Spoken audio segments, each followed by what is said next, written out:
आंबेगाव तालुक्यातील मंचर येथे सर्वात मोठा दूध घोटाळा औषध प्रशासनाने उघड केलेला आहे आणि यामध्ये अनेक लोक सापडले। हा सर्व प्रकार या ठिकाणी चालू होता आणि या माध्यमातून शेतकऱ्यांचं दूध घेऊन त्या दुधाचं दुप्पट दूध बनवले जात होतं। आपल्या सोबत शरदचंद्र पवार गटाचे जिल्हा अध्यक्ष आहेत देवदत्त निकम। हा नक्की काय प्रकार सुरू होता, काय तुमच्यापर्यंत माहिती आहे? गेले अनेक दिवसांपासून ही दूध भेसळ या परिसरामध्ये चालू होती।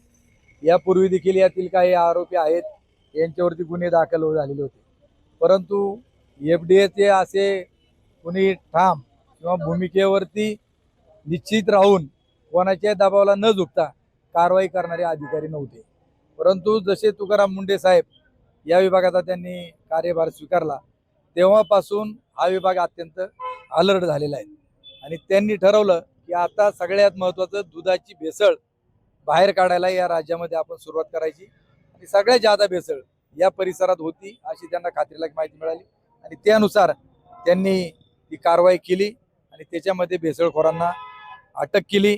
यातले हे भेसळखोर हंडे असतील, त्यानंतर हिंगे असतील, लोढा असतील, यापूर्वी यांच्यावरती गुन्हे दाखल झालेत, पण ते पुराव्याअभावी निरुद्ध सुटले आणि म्हणून आम्ही ठरवलं की आता या तालुक्याची जी बेइज्जत झालेली आहे, आंबेगावची भेसळ करणारा तालुका, हे जर असंच पुढे राहिलं तर या तालुक्यातल्या शेतकऱ्यांना दुधाचा धंदा प्रामाणिकपणे करणं अवघड होईल आणि म्हणून आमचं म्हणणं आहे की भेसळखोरांना गजाआड गेले पाहिजे आणि यांना फाशी झाली पाहिजे, याकरता आमचा लढा आहे। याबाबत आपण पुढची दिशा काय ठरवणार आहात? मुंडे साहेबांना जाऊन भेटणार आहात की कशा पद्धतीने या सर्व प्रकारावरती किंवा या सर्व आरोपींवरती कारवाई करण्याची काय तुम्ही मागणी करणार? या सर्वांना राजकीय प्रोटेक्शन आहेत म्हणून त्यांची एवढं धाडस वाढलेलं आहे आणि म्हणून मी अगोदर देखील उल्लेख केला त्यानुसार देखील आता सध्या की ज्याचा सक्का पुतण्या आहे, राष्ट्रवादी पक्षाच्या विष्णू हिंगेचा सक्का पुतण्या सुशांत हिंगे याच्यामध्ये आरोपी आहे।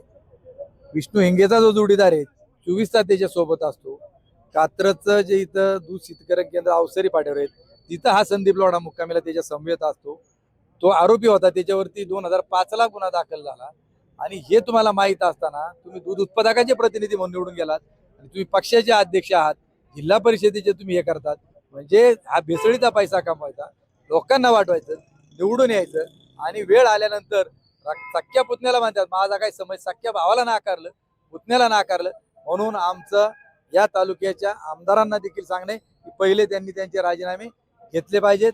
तसे त्यांचे काही पंचायत समिती सदस्यांचे नातेवाईक आहेत, झेडपीवाल्यांचे आहेत, पहिलं त्यांनी त्यांची हकालपट्टी केली पाहिजे। कुठेतरी पुतण्याला पुढे करून किंवा भावाला पुढे करून स्वतः हिंगे हा धंदा करत होते का, असंही देखील बोललं जातं। आता त्याच्यामध्ये आपल्याला निश्चित येईल आज आता आमचं आज रोजी जे निदर्शनास आलेले आहेत की ही दूध कोणाकोणाकडे जात होती हे मुंडे साहेब आता सांगतील, तपासात निष्पन्न होईल।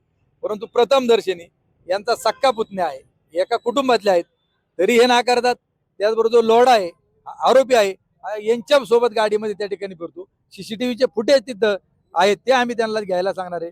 यांनी टेंडर कोणाकोणाला दिली होती चेअरमन असताना कात्रज संघाची, हे तपासात सगळं उघड होणार आहे। साधारण हे दूध त्या ठिकाणी जात होतं का, अशी काय माहिती आपल्यापर्यंत आहे का? इथून आता तालुक्यातल्या संस्था तर आमची नागेश्वर सहकारी संस्था आहे, हिचं दूध हे याला अवसरी दूध शीतकरण केंद्राला जातं, तिथून दूध अन्य काहींचं पण खाजगी पण दूध तिथं घेतलं जातं आणि तिथून दूध कात्रज वेगवेगळ्या पद्धतीने याला त्याला देतं, अनेक डेऱ्यांना देखील देतं, त्यांची नावं देखील येतील आणि सगळ्यात महत्वाचं का यांचे झालेले मनी ट्रान्झॅक्शन जे आहेत हे त्याच्यातून सगळं ते उघड होणार आहे। एकंदरीत पाहिलं तर हा अशा पद्धतीने हा गोरख धंदा या ठिकाणी सुरू होता आणि याचा भांडाफोड मात्र अन्न औषध प्रशासनाने केलेला आहे। भविष्यामध्ये याचे खूप मोठे धागेदोरे हाती लागणार आहे, ही तर सुरुवात आहे, पण प्रामुख्याने शेतकऱ्यांचं जे कष्टातून पिकवलेलं दूध आहे ते मात्र या ठिकाणी त्याचं विष बनवण्याचं काम मात्र या आंबेगाव तालुक्यातील मंचरमध्ये या शहरामध्ये घडत होतं आणि हा सर्व प्रकार उघड आलेला आहे। त्यामुळे सर्व दूध उत्पादकांचे धाबे झाले आणि या सर्व जो हा प्रकार घडवून आणत होते यांच्यावरती कारवाई व्हावी अशी मागणी या ठिकाणी सर्व स्तरातून व्यक्त केली जात आहे। सायदीप डोबळे, लोकशाही मराठी, मंचर, पुणे। लोकशाही मराठी ऐका, पहा, जागरूक रहा।